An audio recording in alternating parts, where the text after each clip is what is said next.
Hello everybody, welcome back to JP Volvo. It's been quite a while, and for good reason, because this project car has been pretty much at a standstill with everything going on, as I'm sure you know. I haven't really been able to do much to this car since I haven't been able to drive it. I haven't even gotten to know this car yet, really. So also my V70's gone, so I don't really have a car at all. And the reason I don't have that car, it goes a little something like this.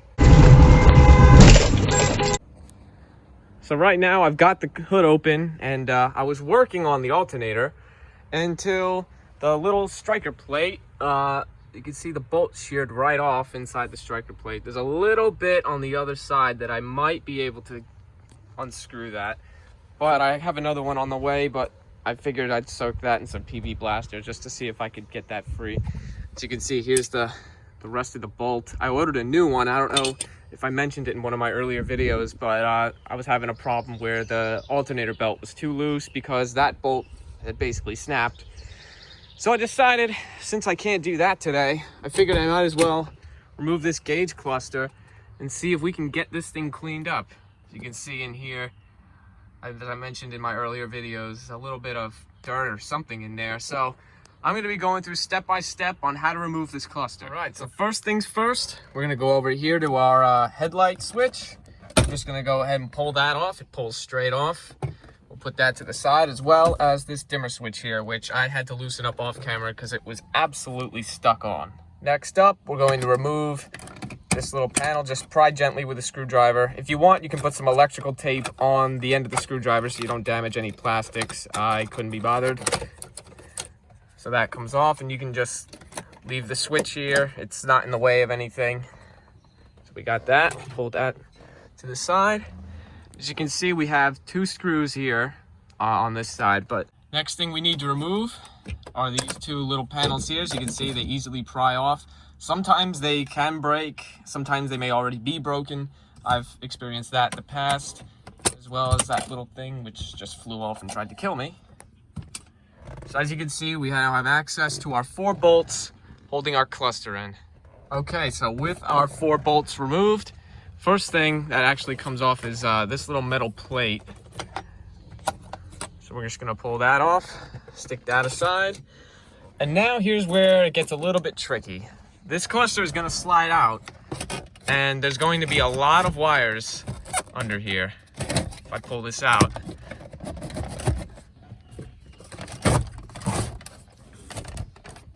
May be hard to see.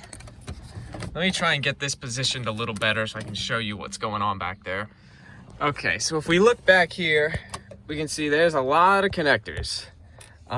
It's useful to just grab a pen and paper and take a lot of pictures and just make sure you know where each of them goes, because plugging them back in the right spot can be a hassle sometimes. So just see, we get a look back there. It's kind of hard with this camera work, but so basically you want to disconnect all of these and try and remember where they go. Like I said, pen and paper works great, or you could take pictures like I'm about to do. I've done this a couple times already, but it has been a little while. And with all our wires disconnected, here's our cluster. So now we're going to take it inside. We're going to start taking this bad boy apart. Okay, so now we got the cluster on the table. This may come out. This is the reset for the trip meter. Mine doesn't work anyway. But what I may do in the end is I may swap this speedometer into a whole nother cluster along with the tach, just in case I can't clean this up. But if I can, I'm going to try and save this entire cluster as well as replace that odometer gear. So the first thing we want to do, we're going to flip it over. And to take this apart, we're going to want to take out the 7 screws along the outside, these gold colored screws. And once you do that, this whole back part should lift off.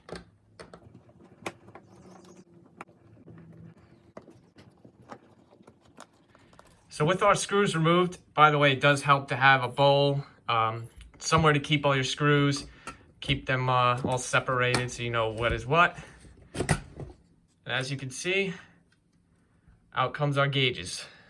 So we'll move that to the side as I knock the camera over.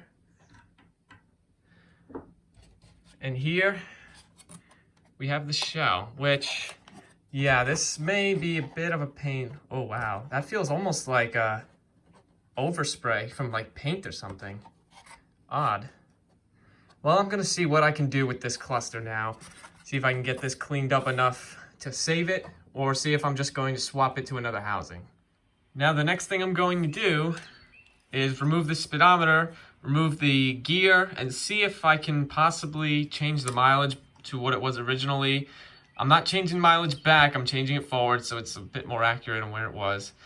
So, yeah, let's get started with that. So we're gonna flip this over. We're going to remove these 4 screws on the back.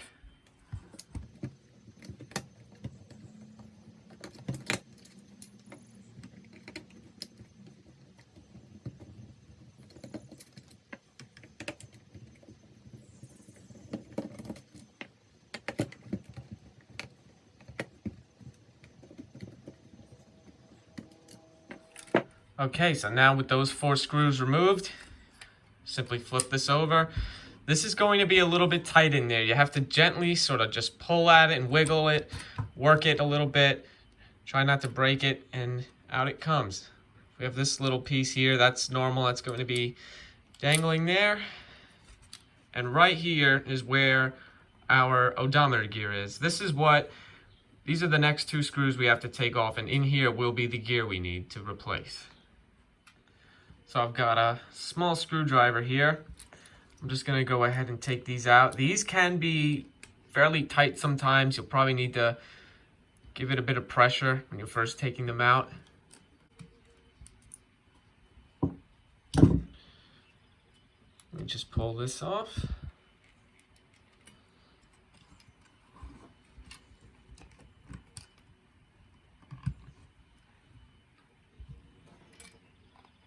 As you can see, we've got our gears in there. Okay, so the gear is removed, as you can see. And this was the little plate that it sits on. And there's no point even showing you the gear because it's so brittle and it was just broken. All the teeth were kind of, taken off it. So normally you could just replace that one gear, but unfortunately I have the gear inside of another speedometer, so I'm gonna have to take that apart off camera. I replaced it brand new in another car, which I ended up scrapping, so I took the cluster, so I figured I didn't have to order a new one. You also may notice I was able to jump the mileage forward. Now, it's probably not recommended to do, but as you can see, let me turn this light on here. As you can see in here, there's a little gear. I can turn it with my finger. You can just see it down there.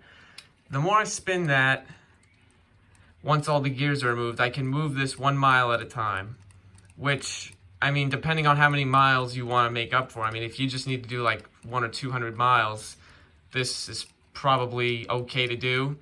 The same thing with the trip counter. There's just another gear below it. But what I basically decided to do, just because I have nothing to lose, because I have several speedometers, and rather than taking one apart to put it into another, I could just use the other one, worst case if I break this one. So what I did, as you can see in here, these can't move freely of each other. They're all locked together. You can't move them independently, without breaking anything. So what I'm going to do, what I did, this might be a risky move. As you can see, right by the 2 there, if I just cause one of the plastic gears to skip a tooth, I can get it to roll over 10,000 miles. So yeah, you just kind of push it along with this and you'll hear a couple clicks. Now you can see 230. Now if I go back over here, it doesn't seem like anything is broken. Everything is still together. All right, so I've taken the other gear out of the other cluster. Now we have to get this in here. Make sure that it shims. Wanna push this down back through that center hole.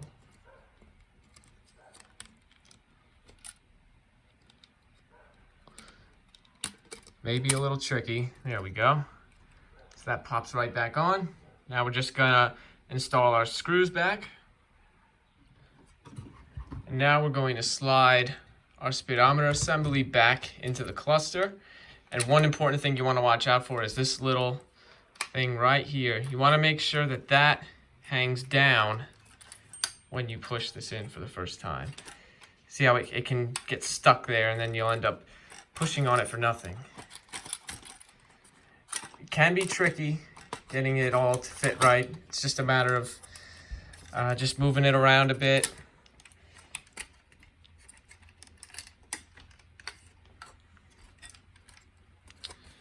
Looks like we've almost got it through.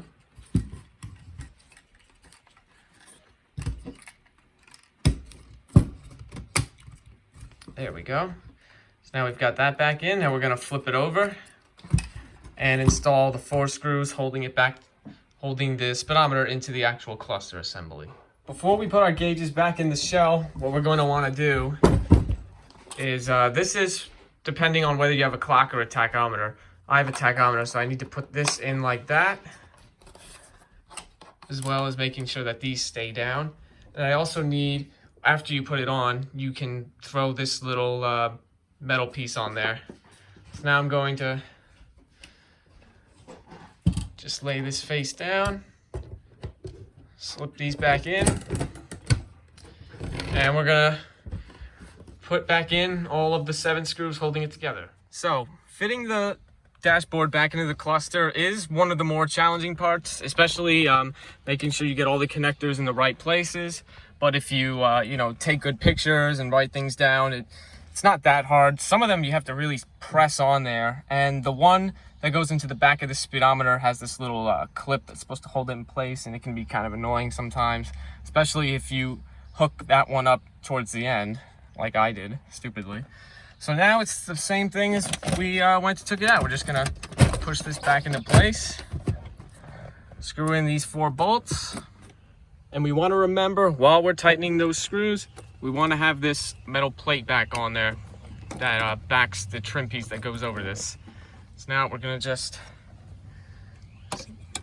maybe hard to do with the camera in my hand, but we're gonna line that up and push it in. With the switch connected, simply just push this back on, and we're going to reinstall our knobs. This one can just go on in any way. This one has a bit of a cutout shape for that, so let's see, go like that, and there we go. And lastly, we're just going to want to put these back into place. And the 100,000 mile club plaque fell off when I took this off, but I'm not so concerned about that because we're over 250,000 anyway. Well, I'm gonna estimate about 250. I thought it was just a good place to put it. They said anywhere from 240 to 250, so I just, you know, decided to do that. Mainly my OCD wants to see the correct mileage. Let's see, what are we doing wrong here? There we go. Also, I should have stated this earlier, but it's important when you plug your gauge cluster back in not to tighten everything down yet. You first need to obviously start the car and drive for a little bit and make sure that all your gauges and your odometer and everything is working, which mine is. Should have added that earlier. I might put an annotation there. And with that, the 240's dashboard is all back together. It's also much cleaner. Looks great. All the lights work, odometer, everything is good. And so yeah, that pretty much concludes this video. Hope you guys enjoyed. Hope you stay tuned for my next one.